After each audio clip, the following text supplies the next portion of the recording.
है कि जो शुक्रवार को एक ज़बरदस्त रैली मार्केट में आई, ये क्या है? एक अपॉर्चुनिटी है या एक धोखा है? छलावा हो सकता है क्योंकि सेंटिमेंट सुधर गए तो पूरे हफ्ते तो बड़ा डाउन था, लेकिन अचानक से तेज़ी क्यों आई?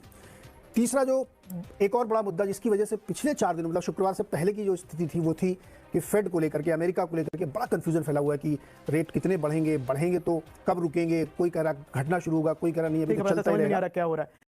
डेफिनेटली मार्केट में एक रिस्पाइट तो है, क्योंकि अनसर्टेनिटी का इतना माहौल जब हो जाता है कि लोग सोचने लगते हैं अभी क्या होगा, ये क्या कोई बायर ही नहीं बचेगा, इसका क्या बॉटम बनेगा। और स्टॉक्स भी देखा हमने काफी वॉलेटाइल थे, और इतनी वॉलेटिलिटी होती है तो इन्वेस्टर्स वैसे ही छोटा या बड़ा हो वैसे ही घबराता, समझ में नहीं आ रहा क्या हो रहा है।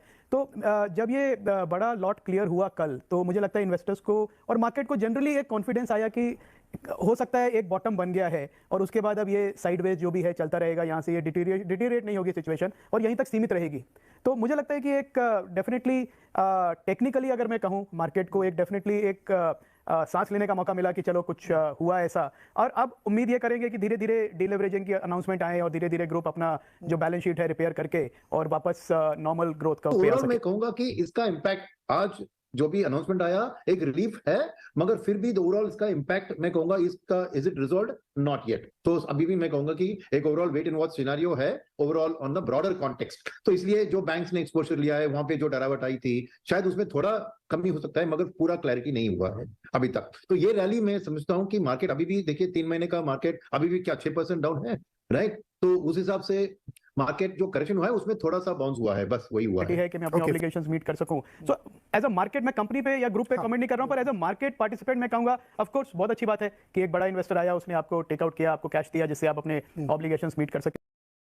उसके कारण वो अपने कुछ हाई कॉस्ट लोन्स को रीपे करने वाले थे, कुछ शायद लेंडर्स ने उसके बेसिस पे लेंड किया था, नंबर 1। सेकंड, उनकी फ्यूचर एक्सपेंशन प्लान्स को फाइनेंस करने के लिए ये फंडिंग रेज कर रहे थे। अब वो फंडिंग नहीं हुआ, आधा फंडिंग आया है। अब डेट मार्केट में मेरे ख्याल में अभी भी इंटरनेशनल डेट में नंबर्स देख रहा था, अभी भी उनकी रैली नहीं हो रही है डेट में, यानी द कंसर्न के क्या वो फ्यूचर डेट रीपेमेंट्स दे पाएंगे, ये वाला एक माहौल अभी क्लियर नहीं हुआ है, क्योंकि आधा पैसा ही आया।